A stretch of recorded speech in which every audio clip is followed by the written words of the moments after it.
വിഷ്ണുശാലിനിയുടെ latest എപ്പിസോഡിൽ അവിടെ അനുപല്ലവി എങ്ങനെ ചോദ്യം ചെയ്തല്ലേ ജോൺ അബ്രഹാം ആണെങ്കിൽ ദേഷ്യപ്പെടുന്നുണ്ട്. അനുപല്ലവിയോട് തട്ടിക്കയറുകയാണ്, ഞാനിവിടെ എടിയമാണെന്നൊക്കെ പറഞ്ഞു. പക്ഷേ ഈ സമയത്ത് ശാലിനി ആണെങ്കിൽ അങ്ങോട്ടത്തേക്ക് വരുന്നുണ്ട്. എന്നിട്ട് ശാലിനിയെ കാണുമ്പോൾ ജോൺ ഒന്ന് പിന്നോട്ട് മാറുന്നുണ്ട്. അപ്പോൾ എന്താ കാര്യം ചോദിക്കുമ്പോൾ, മാഡം ഇല്ലാത്തപ്പോൾ ഇതിനകത്ത് ആരും കയറരുതെന്നല്ലേ പറഞ്ഞു, അത് ഞാൻ ചോദ്യം ചെയ്യായിരുന്നു എന്നിങ്ങനെ പറയുന്നുണ്ട്. അന്നേരം അത് ശരിയാണ്, ഞാനില്ലാത്തപ്പോൾ ആരും കയറണ്ട, പിന്നെ എന്തിനാണ് ജോൺ കയറിയത്, തെറ്റാണ് എന്നിങ്ങനെ പറയുമ്പോൾ, അത് മാഡത്തിനെ കണ്ടൊരു അത്യാവശ്യ കാര്യം പറയാമെന്ന് പറയുമ്പോൾ, എന്ത് അത്യാവശ്യമാണ് എന്നിങ്ങനെ പറഞ്ഞ് ശാലിനി കസേരയിലിരുന്ന് ഇങ്ങനെ ആടുകയാണ്. അന്നേരം ജോണും തപ്പുകയാണ്. അത് നേരത്തെ പറഞ്ഞ ആധാരം എന്ന് പറയുമ്പോൾ, അതിന് നേരത്തെ ആധാരത്തിൻ്റെ കാര്യമൊന്നും പറഞ്ഞില്ലല്ലോ എന്ന് പറയുന്നുണ്ട്. അന്നേരം അത് ഇനിയും പറയാമല്ലോ എന്നിങ്ങനെ പറഞ്ഞ് ജോണിൻ്റെ ആ ഒരു ഇത് കണ്ടിട്ട് ശാലിനി പറയുന്നത്, എന്തിനാ ജോണെ ഇങ്ങനെ വളഞ്ഞ് മൂക്ക് പിടിക്കുന്നത്, പിന്നെ എൻ്റെ ക്യാബിൽ ഞാനില്ലാത്തപ്പോൾ കയറിയത് തെറ്റ് തന്നെയാണ്, അത് ശ്രദ്ധിക്കാനാണ് അനുപല്ലവിയെ നിർത്തിയിരിക്കുന്നത്, അത് ചോദ്യം ചെയ്യാനുള്ള അവകാശം ജോണിനില്ല എന്നിങ്ങനെ പറയുമ്പോൾ സംഭവം വഷളായെന്ന് ജോണിന് മനസ്സിലാവുന്നുണ്ട്. അന്നേരം സോറി മാഡം, ഇനി ആവർത്തിക്കില്ല എന്നിങ്ങനെ പറയുകയാണ്. അന്നേരം എന്ന് പറഞ്ഞിട്ട് ജോൺ അങ്ങ് പോകുന്നുണ്ട്. അന്നേരം എന്തോ കള്ളത്തരമുണ്ട് മാഡം എന്നിങ്ങനെ അനുപല്ലവി പറയുന്നുണ്ട്. അന്നേരം ശാലിനി ഇതിങ്ങനെ ശ്രദ്ധിച്ചു വരികയാണ്.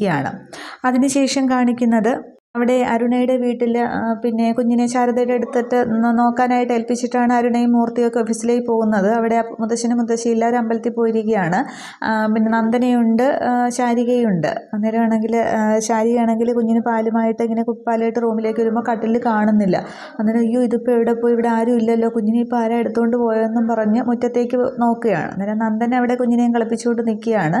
ശാരിക ഓടിച്ചെന്ന് കുഞ്ഞിനെ വാങ്ങുന്നുണ്ട്. പക്ഷേ ഈ ഒരു സമയത്ത് അരുണയാണെങ്കിൽ വീട്ടിലേക്ക് ഫോൺ ചെയ്യുമ്പോൾ ആരും ഫോൺ എടുക്കുന്നില്ല. അന്നേരം അരുണ ആകെ ടെൻഷൻ ആവുകയാണ്.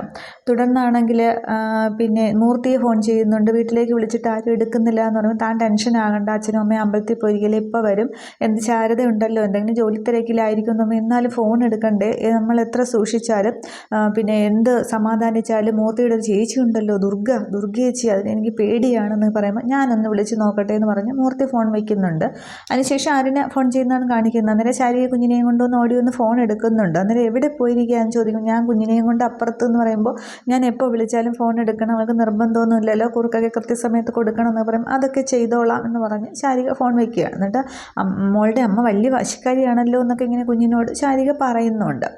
അതിന് ശേഷം കാണിക്കുന്നത്, അവിടെ ശാലിനിയെ കാണാനായിട്ട് കളക്ടറേറ്റിൽ തന്നെയാണ് അർജുൻ എത്തുന്നുണ്ട്. അന്നേരം ഈ സത്യഭാമ പറഞ്ഞ കാര്യങ്ങൾ എല്ലാമൊക്കെ, വിഷ്ണുവിൻ്റെ മരണവും എല്ലാമൊക്കെ ശാലിനിയോട് സംസാരിക്കുകയാണ്. അന്നേരം ശാലിനി പറയുന്നുണ്ട്, കാര്യങ്ങൾ ഇത്രയും വഷളാക്കിയത് വിഷ്ണുവേട്ടൻ തന്നെയായിരുന്നു, വിഷ്ണുവേട്ടനെ അറിയാമായിരുന്നു വിഷ്ണുവേട്ടൻ്റെ അസുഖത്തെക്കുറിച്ച് എന്ന് പറഞ്ഞിട്ട് ആ മധുരയിലെ ഓപ്പറേഷൻ സമയത്ത് ഓപ്പറേഷൻ തിയേറ്ററിലേക്ക് പോകുമ്പോൾ രേഷ്മയോട് പറഞ്ഞ കാര്യങ്ങളൊക്കെ പറയുന്നുണ്ട്. ഇനിയെങ്ങാനും ഓപ്പറേഷൻ സക്സസ് ആയില്ല എന്നുണ്ടെങ്കിൽ, ഞാൻ മരിക്കുകയാണെന്നുണ്ടെങ്കിൽ ശാലിനിയും കുട്ടികളും അച്ഛനും അമ്മയും ആരും ഒന്നും അറിയരുത്, ഞാൻ എവിടെയെങ്കിലും ജീവിച്ചിരിപ്പുണ്ട് എന്ന രീതിയിൽ അവർ സന്തോഷത്തോടെ കഴിഞ്ഞോട്ടെ എന്നൊക്കെ പറഞ്ഞ് അർജുനോട് പറയുകയാണ്.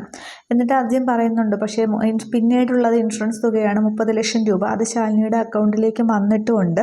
അപ്പോൾ അത് ആ ഒരു ആരോപണം നിലനിൽക്കുന്നിടം കാലം സത്യഭാമ കേസുമായിട്ട് മുന്നോട്ട് പോകും എന്നിങ്ങനെ പറയുകയാണ്. അന്നേരം ശാലിനി പറയുന്നുണ്ട്, ഇൻഷുറൻസ് തുക കൈപ്പറ്റി എന്നുള്ള എൻ്റെ അക്കൗണ്ടിലേക്ക് വന്നുള്ളത് സത്യം തന്നെയാണ്, പക്ഷേ വിഷ്ണുവേട്ടൻ്റെ ആ ഒരു ഇൻഷുറൻസ് തുക കൊണ്ട് ആർക്കെങ്കിലും എന്തെങ്കിലും ഒരു സഹായം ചെയ്യണമെന്ന് ഞാൻ വിചാരിച്ചിരുന്നു, പാവപ്പെട്ടവർക്ക് വേണ്ടി, അതുകൊണ്ട് ഒരു പാവപ്പെട്ട കുടുംബത്തിന് വീട് വെച്ച് കൊടുക്കാനാണ് പോകുന്നത്, അതും വിഷ്ണുവേട്ടൻ്റെ മക്കളുടെ ആവശ്യപ്രകാരം അവരുടെ ക്ലാസ്സിൽ തന്നെ പഠിക്കുന്ന ഒരു കുട്ടിക്ക് എന്ന് പറയുകയാണ്. അന്നേരമാണെങ്കിൽ പിന്നെ ഇത് അർജുൻ പറയുന്നുണ്ട്, പക്ഷേ സത്യാമ്മ ഈ കേസുമായിട്ട് മുന്നോട്ട് പോവുക തന്നെ ചെയ്യും എന്ന് പറയുകയാണ്. സത്യാമ്മയുടെ എങ്ങനെയെങ്കിലും കാര്യങ്ങൾ പറഞ്ഞ് മനസ്സിലാക്കിവിടെ, അന്നേരം അതിന് കഴിയില്ല, ഈ ഒരു അവസ്ഥയിൽ എന്ത് പറഞ്ഞാലും സത്യാമ്മ അത് വിശ്വസിക്കാനായിട്ട് തയ്യാറായില്ല. വീട് പണി പൂർത്തിയായ ശേഷം സത്യാമ്മയെ അവിടെ വിളിച്ചുകൊണ്ടുപോയി കാണിച്ച് എല്ലാമൊക്കെ പറയണമെന്ന് കരുതാണ്, ഇനിയിപ്പോൾ അത് നടക്കില്ലല്ലോ എന്നിങ്ങനെ പറയുകയാണ്. ഇപ്പോൾ അർജുനേട്ടൻ ചെന്ന് ഇതൊക്കെ അവിടെ സംസാരിച്ചാലും എൻ്റെ പക്ഷം ചേർന്ന് സംസാരിക്കുന്നു എന്നേ പറയത്തുള്ളൂ. അന്നേരം പക്ഷേ ഇത് കോടതിയിൽ എത്തിയാൽ ഇത് നിൽക്കില്ല ശാലിനി കേസ് എന്ന് പറയുകയാണ്. അന്നേരം കോടതിയിൽ എത്തുക തന്നെ വേണം, അവിടെ വെച്ച് സത്യാമ്മ കാര്യങ്ങളൊക്കെ അറിയുക തന്നെ വേണം, അല്ലാതെ വേറെ വഴിയില്ല എന്ന് പറയുകയാണ്. അന്നേരം ശിവനും ശാലിനിയുമായിട്ട് എന്തെങ്കിലും ഒരു ബന്ധമുണ്ട് എന്ന് സത്യാമ്മ പറയുമ്പോൾ, എന്തെങ്കിലും ഒരു തെളിവ് സത്യാമ്മയ്ക്ക് കിട്ടുകയാണെന്നുണ്ടെങ്കിൽ കുട്ടികളെ ആവശ്യപ്പെടാനും സത്യാമ്മയ്ക്ക് കഴിയുമെന്നുള്ളത്. അന്നേരം അങ്ങനെ ഒന്നില്ല എന്നുള്ളത് എനിക്ക് ബോധ്യമുണ്ട്, നിങ്ങൾക്കും അത് ബോധ്യമുണ്ടല്ലോ, എനിക്ക് ബോധ്യമുള്ളിടത്തോളം കാലം എൻ്റെ കുട്ടികൾ എൻ്റെ കൂടെ തന്നെ നിൽക്കുക തന്നെ ചെയ്യും എന്നിങ്ങനെ ശാലിനി പറയുകയാണ്. ഈ സമയത്താണ് ശിവനാണെങ്കിൽ ശാലിനിയെ ഫോൺ ചെയ്യുന്നത്. അന്നേരം ആ പറ ശിവ എന്ന് പറഞ്ഞുകൊണ്ട് തന്നെയാണ് ശാലിനി ഫോൺ എടുക്കുന്നത്. അന്നേരം അർജുൻ ഇങ്ങനെ ശ്രദ്ധിക്കുകയാണ്. എന്നിട്ട് പറയുന്നുണ്ട്, കുട്ടികൾക്ക് നാളെ കൊണ്ടുപോകേണ്ട സാധനം വാങ്ങണ്ടേ, അന്നേരം ഞാൻ ഇറങ്ങാൻ പോവുകയാണെന്ന് പറയുമ്പോൾ അത് നോക്കി എടുത്തില്ലെങ്കിൽ പിന്നെ താമസിക്കുമെന്ന് പറയുമ്പോൾ ഞാനിപ്പം തന്നെ ഇറങ്ങാം എന്ന് പറഞ്ഞിട്ട് ശാലിനി ഫോൺ വയ്ക്കുന്നു. അന്നേരം ശിവനാണല്ലേ എന്നിങ്ങനെ അർജുൻ ചോദിക്കുന്നുണ്ട്. അന്നേരം കുട്ടികൾക്ക് നാളെ ഒരു ടൂർ പ്രോഗ്രാമുണ്ട്, അതിനുള്ള സാധനങ്ങൾ വാങ്ങിക്കാൻ പോകാനാണ് എന്ന് പറയുമ്പോൾ അർജുന് ആ ഒരു രീതി ഇഷ്ടപ്പെടുന്നില്ല, ഒരു സംസാരം ഇതൊന്നും. എന്നിട്ട് അർജുൻ അവിടെ നിന്ന് ശരി കാണാമെന്ന് പറഞ്ഞിട്ട് പോവുകയാണ് ചെയ്യുന്നത്. പിന്നീട് കാണിക്കുന്ന സീനാണ് ഇവർ ഐസ്ക്രീം പാർലർ ഇരിക്കുന്ന സീനാണ്. 4 പേരും കൂടി ഇരിക്കുകയാണ് ബെഞ്ചിൽ ഇങ്ങനെ ഇരിക്കുമ്പോൾ.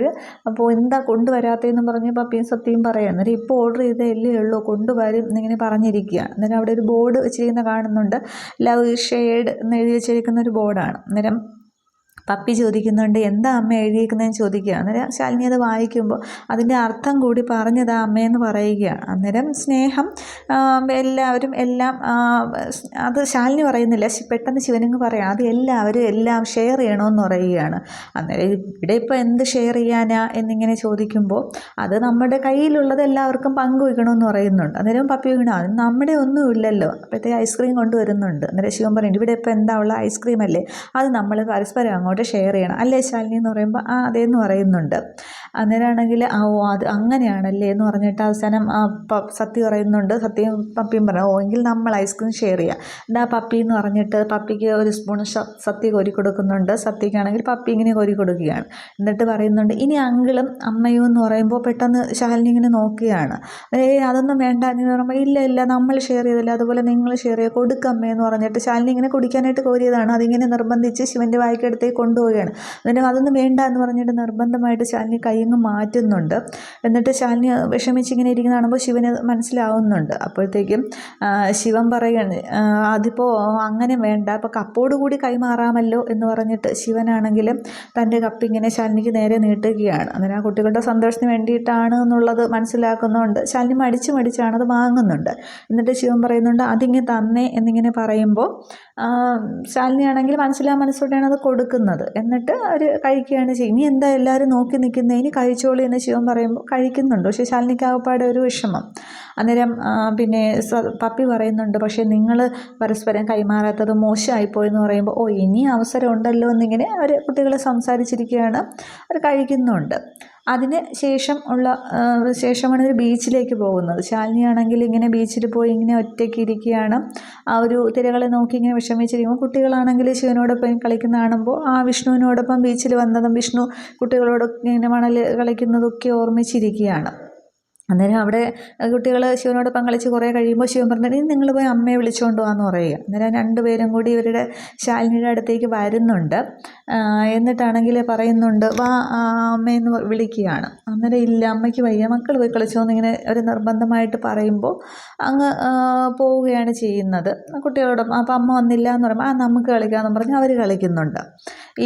ഈ ടൈമിലാണ് ഒരു കാക്കാത്തിയാണെങ്കിൽ വരുന്നുണ്ട്. കൈ നോക്കണോ മോളെ എന്ന് പറഞ്ഞ് വരുമ്പോൾ ഇല്ല വേണ്ട, അതിൽ ഒന്നും എനിക്ക് വിശ്വാസമൊക്കെ പോയി, ഈശ്വരനൊന്നും ഇല്ല എന്നിങ്ങനെ പറഞ്ഞ് ശാലിനി വിഷമിച്ചിരിക്കുകയാണ്. അന്നേരം പിന്നെ ഈ കാക്കാത്തി പറയുന്നുണ്ട്, ഞാനൊരു സത്യമായൊരു കാര്യം പറയാം, പക്ഷേ സത്യമാണ് അത് കാര്യം പറയാം, മുഖലക്ഷണം നോക്കി പറയാം, പക്ഷെ സത്യമാണെന്നുണ്ടെങ്കിൽ എനിക്ക് ചായക്കുള്ള കാശ് തരണമെന്ന് പറയുകയാണ്. തുടർന്ന് പറയുന്നുണ്ട്, കുറേ അപമാനങ്ങളും പിന്നെ അപവാദ കഥകളും ഒക്കെ കേട്ട് സീതാദേവിയെ പോലെ അയോധ്യയിൽ നിന്ന് ഇറങ്ങേണ്ടി വന്നില്ലേ, ശരിയല്ലേ എന്നിങ്ങനെ ചോദിക്കുകയാണ്. അന്നേരം അത് എന്ന് പറയുന്നുണ്ട്. എന്നിട്ട് പറയണം, പക്ഷേ ഇവിടെ തനിച്ച് സീതാദേവി അവിടെ ഒറ്റയ്ക്കാണ് ഇറങ്ങിയതെങ്കിൽ ഇവിടെ ലവകുശന്മാരും ശ്രീരാമനും ഒപ്പം ഉണ്ട് എന്നിങ്ങനെ പറയുമ്പോൾ ശാലിനി പറയുന്നുണ്ട്, അതിലൊരു തിരുത്തുണ്ട്. കഥയിലെ സീതാദേവിയെ തനിച്ചാക്കി ലവകുശന്മാർ ഓക്കെ, പക്ഷേ സീതാദേവിയെ ഇപ്പോൾ പാതി വഴി തനിച്ചാക്കി രാമനില്ല, രാമൻ പോയി എന്നിങ്ങനെ പറയുമ്പോൾ ഇപ്പോഴുള്ളത് രാമനല്ല എന്നിങ്ങനെ പറയുന്നുണ്ട്. അന്നേരമാണെങ്കിൽ പക്ഷേ രാമനല്ല എന്നുണ്ടെങ്കിലും അപ്പോൾ രാമനല്ല എന്നിങ്ങനെ പറഞ്ഞിട്ട് അത് എൻ്റെ രാമനല്ല എന്നിങ്ങനെ ശാലിനി പറയുന്നുണ്ട്. അന്നേരം ഇവരൊന്നും മിണ്ടുന്നില്ല. എന്നിട്ട് ഒന്ന് ചായക്കുള്ള കാശ് തരാമെന്ന് പറഞ്ഞിട്ട് ശാലിനി കയ്യിൽ വെച്ചോളൂ എന്ന് പറഞ്ഞ് പൈസ എടുത്ത് കൊടുക്കുകയാണ്. എന്നിട്ട് പിന്നെ ഈ കാക്കാത്തി പറയുന്നുണ്ട്, പക്ഷേ എനിക്കൊരു കാര്യം കൂടി പറയാനുണ്ടത്, ഇപ്പോഴുള്ളത് രാമനല്ലായിരിക്കാം, പക്ഷേ പഴയ രാമൻ്റെ ഹൃദയവും പേറിയാണ് ഇപ്പോൾ പുതിയ രാമനുള്ളത്. നിങ്ങൾ ലവകുശന്മാർ മക്കളെ ഒരുപാട് സ്നേഹിക്കുന്നുണ്ട്, അതുപോലെ തന്നെയാണ് നിലനിൽക്കുന്നതും, ഇനിയും അതുപോലെ കൂടെ തന്നെ കാണും കാണും എന്നിങ്ങനെ പറയുമ്പോൾ ശാലിനി ഇങ്ങനെ ശിവനും കുട്ടികളും കൂടി കളിക്കുന്നത് നോക്കുന്നുണ്ട്. മുഖലക്ഷണം ഒരിക്കലും കള്ളം പറയില്ല മോളെ എന്നിങ്ങനെ പറഞ്ഞിട്ട് അവരങ്ങ് പോവുകയാണ് ചെയ്യുന്നത്. അന്നേരം ശാലിനി ഇങ്ങനെ അവരെ നോക്കുന്നുണ്ട്. എന്നിട്ട് ഇവർ പറഞ്ഞത് ആലോചിച്ച് ഇങ്ങനെ ഇരിക്കുകയാണ്. ഇത്രയുമാണ് ഈ എപ്പിസോഡിൽ കാണിക്കുന്നത്. ഇടയ്ക്ക് ഒരു സീനുകളുണ്ട്. ജോൺ ആണെങ്കിൽ ശാലിനി വഴക്ക് പറഞ്ഞിട്ട് പുറത്തേക്ക് ഇറങ്ങുമല്ലോ. അപ്പോഴത്തേക്കും അവിടെ ഒരു ആശ്രമത്തിൽ ഡേവിസ് ആണെങ്കിൽ വീണ്ടും സുസ്മിതയെ കാണാനായിട്ട് എത്തുന്നുണ്ട്. അന്നേരം മാഡത്തിൻ്റെ ഒരു വാക്ക് വിശ്വസിച്ചാണ് മുന്നോട്ട് പോകുന്നത്. ജയിലിൽ നിന്ന് ആൻ്റണി ഇറക്കാനും കഴിയുന്നില്ല എന്നിങ്ങനെ പറയുമ്പോൾ അതൊക്കെ കഴിയും, പിന്നെ പ്രവർത്തിക്കുന്ന മാത്രമേ സുസ്മിത പറയാറുള്ളൂ എന്ന് പറഞ്ഞിട്ടാണ് ജോണിനെ അവിടെ വെച്ച് സുസ്മിത ഫോൺ ചെയ്യുന്നുണ്ട് എന്തായി കാര്യങ്ങളെന്നുള്ളത്. അന്നേരം വിലങ്ങ് വെച്ച് കൊണ്ടുപോകുമായിരുന്നു, പക്ഷേ അതിനു മുമ്പ് അവളുടെ വാലുണ്ടല്ലോ അവൾ വന്ന് ഇടയ്ക്ക് കയറി എന്ന് പറയുകയാണ്. അന്നേരം ചക്കിന് വെച്ചത് കൊക്കിന് പോലും കൊണ്ടില്ല എന്നാണല്ലേ എന്ന് പറയുന്നുണ്ട്. അന്നേരം അതെ, പക്ഷേ പിന്നീട് പിന്നെ ഒരു ചാൻസ് ഒരു പ്രാവശ്യം കൂടി നടത്താമെന്ന് പറയുമ്പോൾ പക്ഷേ അതിനെനിക്കൊരു ലക്ഷ്മണരേഖ വരയ്ക്കുകയും ചെയ്തു, അതിനകത്ത് കയറരുതെന്ന് പറഞ്ഞു. അന്നേരം അവൾക്കൊരു ലക്ഷ്മണരേഖ നമുക്ക് പിന്നെ വരയ്ക്കാൻ ഗേറ്റിന് പുറത്ത്. അതിനുശേഷം ജോൺ തന്നെ അവിടെ വെള്ളം തളിച്ച് ശുദ്ധിയാക്കണം. അതിനുശേഷം ജോൺ ആയിരിക്കും അവിടുത്തെ അധികാരി എന്നൊക്കെ പറയുമ്പോൾ ഇതൊക്കെ എനിക്ക് വിശ്വസിക്കാമോ എന്ന് ചോദിക്കുകയാണ്. അന്നേരം പ്രവർത്തിക്കുന്നത് മാത്രമേ സുസ്മിത പറയാറുള്ളൂ എന്ന് പറയാം. അപ്പോൾ ഇനി നമ്മളൊന്നും ചെയ്യണ്ടേ ചോദിക്കുമ്പോൾ 1 പഴിച്ചാൽ 3 എന്നല്ലേ. ഞാനൊരു കറക്കിക്കുത്തിലൂടെയാണ് അവളെ ആ കുടുംബത്തിൽ നിന്നും പുറത്താക്കിയത്. അതേപോലെ ഒരു കറക്കിക്കുത്തിലൂടെ തന്നെ അവളെ പിന്നെ ആ കസ്റ്റഡിയിൽ നിന്ന് ഞാൻ പുറത്ത് ചാടിക്കുക തന്നെ ചെയ്യും. നമുക്ക് അതിനുവേണ്ടി ഒരു പണി കൂടി കൊടുക്കാം എന്ന് പറഞ്ഞ് ഫോൺ വയ്ക്കുന്നുണ്ട്. അന്നേരം എന്നിട്ട് ഡേവിസിനോട് പറയുന്നുണ്ട് സോഷ്യൽ മീഡിയയിൽ വരേണ്ട ഒരു വാർത്തയ്ക്ക് അല്പം ബ്രേക്ക് കൊടുക്കുകയാണ്, നമുക്കൊന്നുകൂടി ശ്രമിക്കണം, എന്തായാലും ഞാൻ നടത്തുക തന്നെ ചെയ്യും. അടുത്ത പ്രാവശ്യം ആൻ്റണിയെ കാണാൻ പോകുമ്പോൾ ഒരു സന്തോഷമായ വാർത്ത ഡേവിസിന് പറയാം എന്ന് പറയുമ്പോൾ അവരവിടെ ഹണിമൂൺ ആഘോഷിച്ച് നടക്കുകയാണ് ശിവനും ശാലിനി എന്നൊക്കെ പരാതിയൊക്കെ ഡേവിസ് പറയുന്നുണ്ട്. പക്ഷേ സുസ്മിത അതൊക്കെ ചെയ്യും എന്ന് പറഞ്ഞ് ഡേവിസിന് ഉറപ്പും കൊടുക്കുകയാണ്. ഇത്രയുമാണ് ഈ ഒരു എപ്പിസോഡിലെ വിശേഷങ്ങളായിട്ട് വന്നിരിക്കുന്നത്. ഇനി കേസ് എന്തായാലും മുന്നോട്ട് കൊണ്ടുപോകണമെന്നാണ് ശാലിനിയോട് അർജുനോട് പറയുന്നത്. അപ്പോൾ കോടതിയിൽ വെച്ച് കാര്യങ്ങളൊക്കെ തെളിയിക്കുക എന്നുള്ളതാണ്. ഓക്കെ, കാണാം. Okay, thank you.